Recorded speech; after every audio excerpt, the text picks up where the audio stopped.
Did y'all's buddy ever send you deals at Lowe's with the yellow tag right there on something? I love Lowe's clearance. Back aisle, they have stuff on clearance. But check out this steal that I got. I was so close to it just working too good to be true. So Eddie, my employee, sent me this weekend at Lowe's. He sent me this. $50 down from it was already marked down to 177, was 209, and then somebody marked it down to 50, this cabinet. So I snagged it, didn't know the measurements. I was like, worst case scenario, I'll just cut it in half. I get here this afternoon and I wanted a drawer. We were gonna build that drawer that we talked about a while back. I've been saving sliders. And I was like, let me measure it. Dude, it was 30 inches. If I cut the 2x4, it was 30 inches. 30 inches is exactly from your bottom floor to there. So all I had to rip off, literally didn't even have to cut that piece, just took that piece out, and then the sides, literally that's all we had to rip off. And it fits.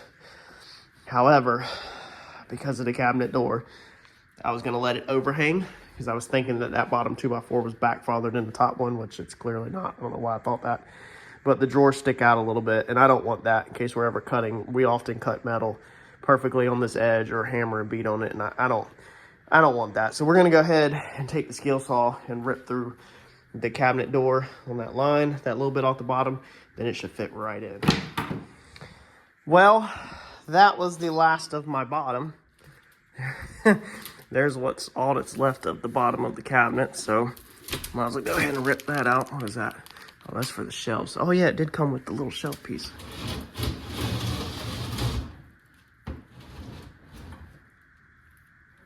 Dude, that's a nice fit. If we trim the rest of it out with gray, it would look good. Pull this metal out, had this kind of prying the plywood up,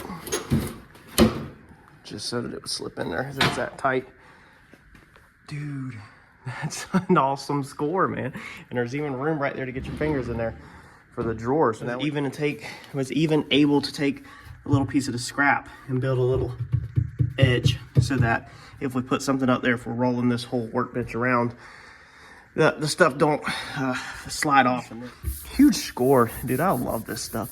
I don't know, I think that was a scratch on the front, and then that right there, I think that's why they marked it down. And it literally like matches the color of our walls. Like, man, I almost love this stuff more than building cars. All right, today's one of them days that is very, very hard to get started. It is about 2:30, 3 o'clock. Finally got home. Extremely busy morning this morning on Friday. And I know that I have to stop because of some other stuff this afternoon that I have to go do. So it's very hard to get your mind into that metalworking stage. We're gonna get dirty. It's gonna be grinding dust. And once you get down in there and you're working it, you don't want to stop. So sometimes it's mentally hard to get yourself in it knowing that you have stuff to do. I was literally this close to go sitting on the couch, but I decided we'll do some easier stuff. We got this cardboard fitted up, about to take it out and cut it back to where I got it marked. I don't know if I'm going to go ahead and cut the metal today or not. What are you doing? What are you doing? Nothing. What are you doing today? Nothing. Where's your kitty cat at? Over there. Okay, let's show everybody what we're doing. All right, so put this cardboard in here, and quite a few pieces did not fall exactly where I wanted them to. And that's gonna happen to you too, and you have to decide, do you remake the metal or do you work around it and change your design? I'm pretty flexible, so I can often change my design. I wish that this break right here would have actually broke all the way over here and not back there. That would have made the joint a little bit cleaner coming into here if we could have come straight down from this corner all the way down to that corner. It has to break there, but basically we broke it at a 90 when it should have been at an angle. It should have been broke from there to about here, and we could have probably worked with it a little bit more. This inner piece should have been that way, about another 1/2 inch, but I don't want to remake this piece, and do all that. Like, it's just a lot, and you have to decide, you know, where you draw the line at as far as like what you want to remake and what you just want to add on. So we've come up with this funky piece right here, this white poster board. We'll put it on the table, lay it out flat, trace it to the metal, and then we'll duplicate the bends and hope that we get this. This one's gonna suck because this is, I haven't found the angle. I could find the angle and then I could try to duplicate the angle in the brake, but I hate that. I'm not great with doing the prep work 100%. Sometimes I don't want to take the time to find the angle. I'd rather just kind of freehand it. But if we look in here, all right, this is basically what we'd be looking like. Okay, so that, I mean, that's not terrible at all. We would cut this overhang right here.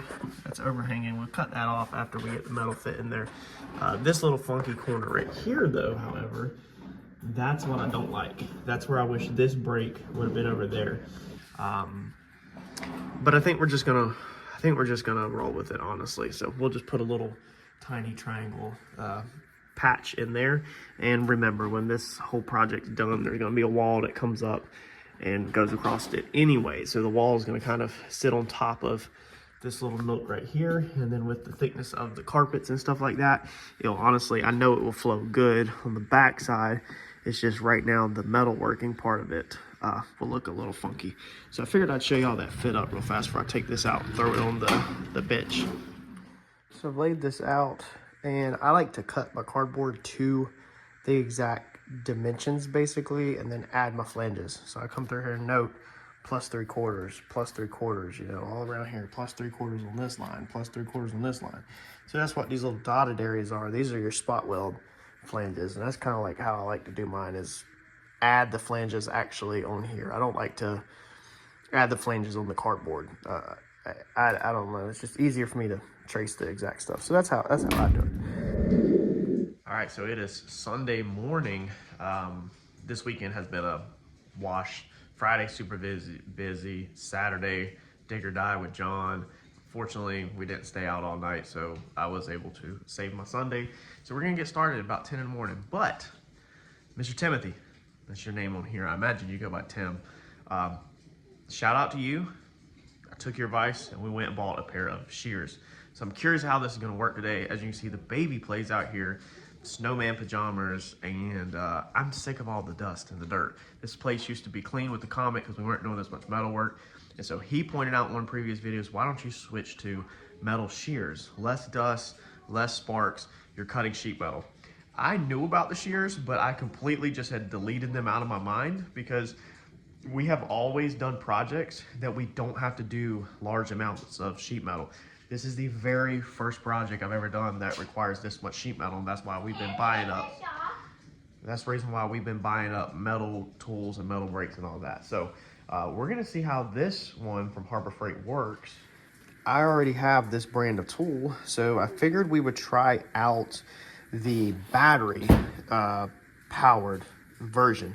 It says it cuts up to 18 gauge, 360 rotating head, 230 linear feet per charge. So we'll see. If not, they got a warranty. I can go back and get the corded one.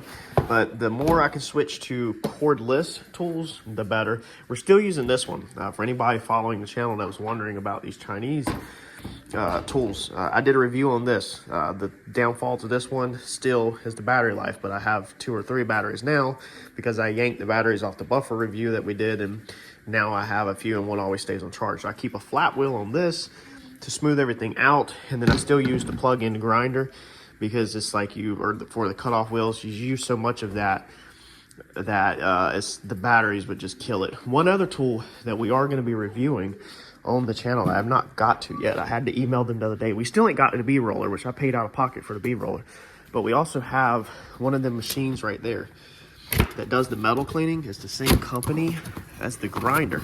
So I'm curious of how this thing is gonna work. I haven't even opened this thing. I'll show y'all, but it's all in there. It's one of them things that has the big grinding wheel on it right here, and you hold it and it literally like takes paint off. So pretty excited about that, because if it works halfway decent, then you know, we can do some stuff with it. I know the downfall is going to be the battery, but we got to do a review video on that tool. It is letter, that's H, or is that an A? An A? Uh-huh. Okay, whose name starts with an A? Alex. Which is mommy? Now what's this one? That's a B. Okay, I gotta open this tool. What's this one? I gotta open this tool, girl. That's C. What letter is that? No, it's yo. I know, that's C. What letter is that? H. H. Why are you writing all over my workbench? You're gonna have letters all over it. That's fine. You can write on the workbench. All right, so let's get this opened up and see if Mr. Timothy just saved my life and reminded me that now, being I'm at a different point in life, maybe this will come in handy.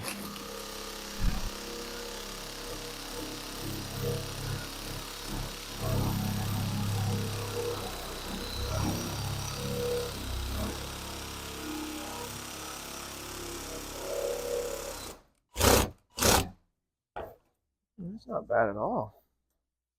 That's actually a pretty nice clean cut.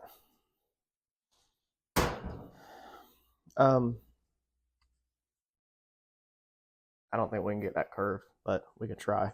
The only thing now is I can't be able to do that cut.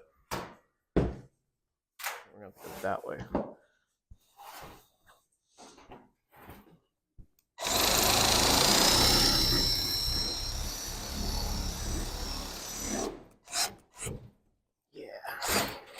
She ain't gonna cut like that. She ain't gonna turn. So we can try it like this. Still gonna pull the cutoff wheel to get them to, if I don't cut the whole sheet in half. I really want to get this into this. It doesn't want to turn.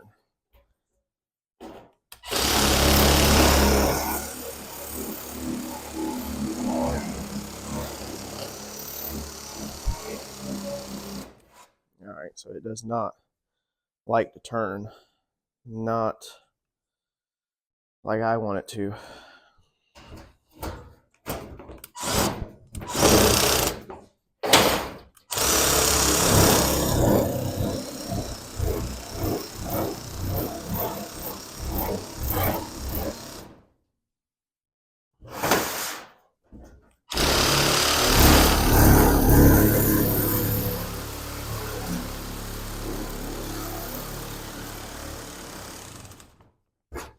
I don't like the fact that I can't, now I need to turn like curve, then straight, and then 45, straight, that. I like the long cuts. I do like it for that. I don't like that turn at all. Let's see if we can get back this way with it. Nah, so if it doesn't want to, if you're not starting straight into metal like that, it doesn't want to do that. So I'm going to bust out the cutoff wheel, clean this up. But the long straights, man, no complaints on that. So if I'm just cutting squares or cutting some of this stuff into squares, that's going to be the ticket. But like I need to plunge cut this, or I plunge down into it, because I don't want to mess all this up out here. Curves, to get the preciseness I want, because it's crooked on that line, I'm going to have to use the cutoff wheel. But big fan on if I'm cutting squares.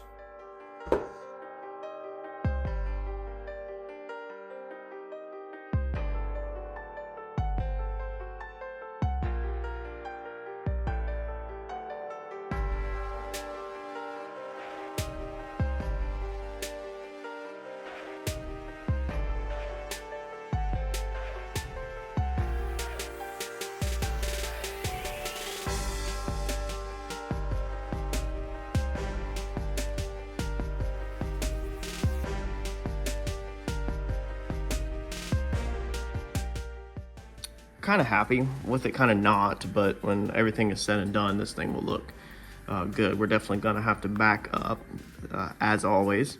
So this piece right here is just not happening. The gaps are just not where I want them to be at all. I don't think I'm gonna be able to make this out of one piece. I just don't, I don't think my skill set is there yet. Let's see if we can push it in from the inside. I mean, I might be able to pull it up, but then we got this huge gap up top. So if we look on the inside, I mean, it's just, there's a lot of gaps. So I think we're gonna remake this and make this one into two pieces, maybe. Maybe we'll make this section right here up to this bend or something, or even come straight across. And I don't know. I think we're gonna remake this piece, probably two pieces, and we'll put a flange. We haven't done a flange yet, and we'll flange them together. This will get all pulled up tight when we decided to join that together. We don't want to lock that inner panel in yet, so that's just going to stay like that. Definitely need to make that. I went ahead and spot welded, as you've seen, this piece to this piece because I got too much metal moving around. Even though we have Clecos in it, you still can push the limit of Clecos when you have stuff like this. I don't like how this looks, how there's just metal overlapped and everything, but this is a complicated section. Like, I don't have no other answer for that. Like, I'm not there yet talented where I can do that and then bend that and then bend that and all the way around and make one giant piece. Like, there's no way. But when this car is done, remember, wheel goes on, outer fender goes on, all the joints, all the seams get seam sealer, everything gets paint. You will not see it. I decided to cut this piece back. You see the light right there. And we're just gonna tack weld all the way around on that arch and pull that seam together. Originally, I was gonna leave it kind of tall if we look in here, but I decided against that. I figured, why do that? So, kind of looks better-ish, because originally it was like way up here. And then I did kind of curve that over instead of going all the way down. So we'll have a little pocket there for, I don't know what, but just because it was kind of a hard transition from this out here to flat, or to, I guess you could have broke that over and then put a triangle patch in the bottom. I don't know. Just try to do things the best looking that I'm capable of doing, but also the most decent. I'm really unhappy where the metal starts to overlap metal. You got like a flange on the inside here exposed, because I've got that metal on the outside where I got this metal on the inside. And really, in all honesty, this metal can go on the outside too. It does not have to be on the inside of that flange. I've got plenty of room for it to go on that, and it actually probably should go on the inside of that flange. We'll need one little triangle patch that I talked about right there. We'll eventually need that, but overall, I think that's fine. I think we are fine. The only thing I could do, I guess I could come in here and cut this off and then make one solid panel. Now that would go over all of this and would flange here and flange here versus just spot welds down the center. But it probably would be tackier. So I don't know. It don't look bad at all. I mean, it doesn't. Once it starts to weld up, it's gonna look better. Gaps will close up, gaps will tighten up, and seam sealer and paint, everything's gonna look really good. So everything will pull together once it stops springing like these and moving around. We didn't want to keep, just in case you're new, we did not want to push that wheel well in, because then that's wasted trunk space. So we wanted to keep this wheel well out. Our tire pretty much sits up in here. The tire does not sit back there. So that's just kind of space that we don't need. I also had thought about coming in here and cutting another pocket in this one possibly, and then layering another thin access pocket. But if we don't need it, we probably won't. So yeah, I really don't know 100% where I want to go with this. I don't know how much I want to leave undone. It's like we could put this whole car together with Clecos and then kind of come back to it. But the only problem with that is that Clecos still have a little bit of move. It don't matter if it's a 16th, you know, if they tilt this way or they tilt this way, it can let metal move. I'd probably say a 16th, and a 16th grows to an 1/8. And then when you get two or 3 16th gaps, then that grows to a 1/4 somewhere else. So then everything starts to grow and then get out of control when you don't weld it up. But we also don't want to weld up so much that we can't work on the frame, because we don't have a 2-post lift in here clearly, so we can't lift this body up. So we want to keep, you know, everything where it can come out. That seat pan, for instance, we do not want to attach that seat pan to any interior metal. We want to get it to the point where that seat pan, once we get all this metal done, we're going to take that seat pan back out of here and just store it outside or something, because we're going to need to start working down there with 4-link and all that stuff, and I don't want the seat pan in the way. All right, so I got all of that where the spot welds are going to be on the inside. Still got to cut this little tab off, but now from the inside, our corner right there will be clean by the time we weld all that up. What we did was, I called it a flange a second ago, but it's a step. So put a step in the metal like that. All right, so we just stepped it so that it sits in there just like that with a step. Now to do that step, a lot of you probably know, but just in case you're new, I didn't know about this until I discovered this tool. Harbor Freight, super cheap. You run it off a little tiny air compressor. I don't have nothing big here. Same thing that we punch all these holes with. So this is what we do a lot of our spot welds with. Spot welds on that side, the step is on that side. So this thing literally just put it in there and it creates that step for you. It's not a big step at all, but it matches the depth of the spot welds. So then you could take it if you wanted to, and you could put this in there like that, and now you could punch these little spot welds all the way down. And I was gonna order a bigger spot weld thing. I've made 2 offers to 2 different sellers on eBay on them, and they ignored me on both sellers. I think they're scam listings because they're already kind of low, so I kind of left them alone. But I do need to go order a legit one. I guess it punches like a bigger actual spot weld hole and can go deeper. I think that tool can go like way up into here versus this little one I got right here. I like this little one I got though a lot. A lot of people are complaining, or not complaining about it, but like the video on the where I found the other tool, they were saying, you know, that you can't get deep because that's as deep as you can get with that little tool over there. But that's clean. Like going that deep, that's clean. Like it's not too deep. I don't want a huge, you know, piece of metal overlapping. I want the bare minimum. And I think that Harbor Freight tool, in my opinion, works amazing for that. I decided we're not gonna weld this piece to the body right now. I have went ahead and clecoed it into this wheel arch. I think I am gonna weld this wheel arch from here to here to the body, possibly, or at least put some self-tapping screws in it, maybe. Because if I need to take this out when the wheel's on here to kind of work up in here with some kind of piece on the inner fender or fitting something up from the inside or whatever, I still want to be able to get there. As soon as you put in your sheet metal, as soon as you weld it in, you're boxed. You're boxed in, and now it's just like trying to work on a car that's fully assembled. Take advantage of you building a car and make your life easier and try to leave as much, you know, undone as you can. Spot welding this won't be a bad thing though, I don't think. Man, I'm scared to attach it to the body. I guess we'll put self-tapping screws in it because we don't want it to move. I did buy some self-tappers from Lowe's the other day. This is an excellent way to replace the Clecos. Where'd it go? So once you get your Clecos where you think you're pretty good, Clecos are fast and easy, like in, out, in, out, in, out. Then we're gonna step up to these. These are gonna be 1/2-inch self-tapping screws, Phillip heads. So focus, that's what we're gonna use. They're nice and short, and I think, yeah, we'll go ahead and put this little arch in like that. That way, this is more of a semi-permanent solution. Like it's not gonna move. Our Clecos are not tied up. I think I only have 50 Clecos or 75 Clecos. Clecos also are sticking out, so they can get hit, knocked off, and in the way. But these screws will be an excellent option for when we think we're done, but we just don't want to 100% undo it yet, or 100% welded it yet.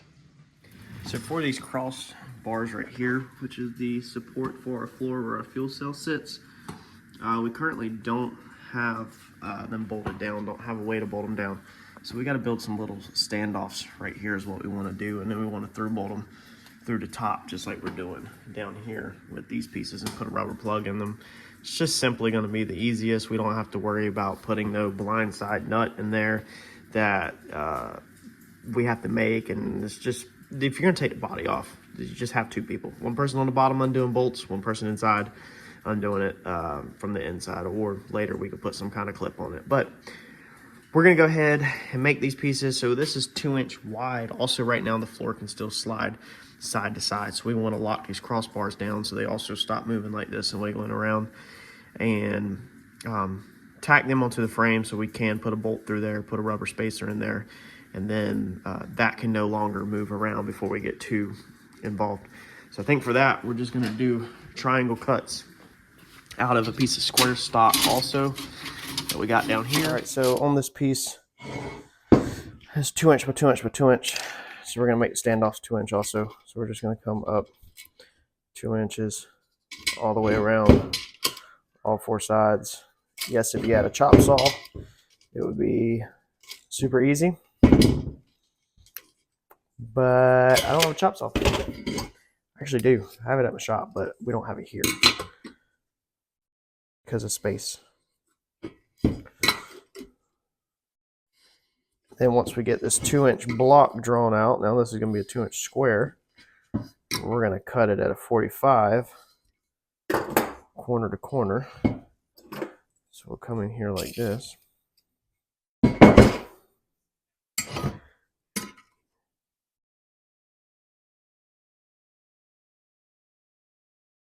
Like that. This is basically how we made the other mounts. Then you just want to kind of make sure you go the same. So we're going to go up like that. I like to always put a mark like that real fast, so I kind of know where I'm going. Then boom, cut that out, do another one on the other end. Actually, we can go ahead and draw the other one. And then we'll be good to go. How bad do you want this? If it's as bad as you want to live or breathe or sleep, whatever the hell it may be, I can work with you. But a lot of people, most people don't want it that badly, which is why they always ask the question, man, how did you get to where you are?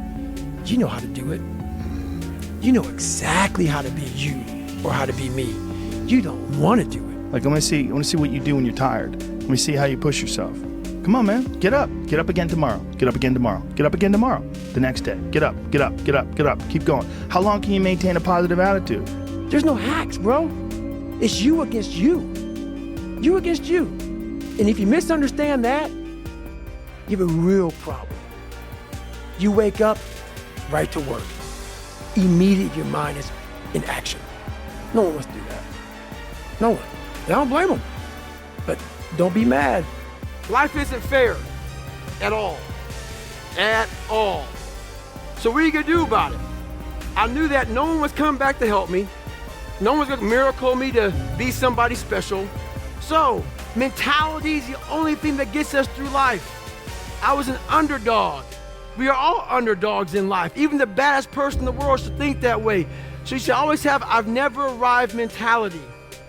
And the can't hurt me mentality is no matter where you come from, the sewer or wherever you think you're from. When I got out of the sewer, I got to the road and looked around and said, can't hurt me. Nothing should be able to hurt you. If you believe that, it starts to become true. Be the guy who embraces the ugly, the miserable. Be the guy who embraces hard work, the grind. Don't be afraid of being hurt. Don't be afraid of sacrificing some blood. You know, there comes a day, man, everyone's gonna have this day. There comes a day where being average, being mediocre is just sickening to you. It's just sickening, it makes you wanna throw up.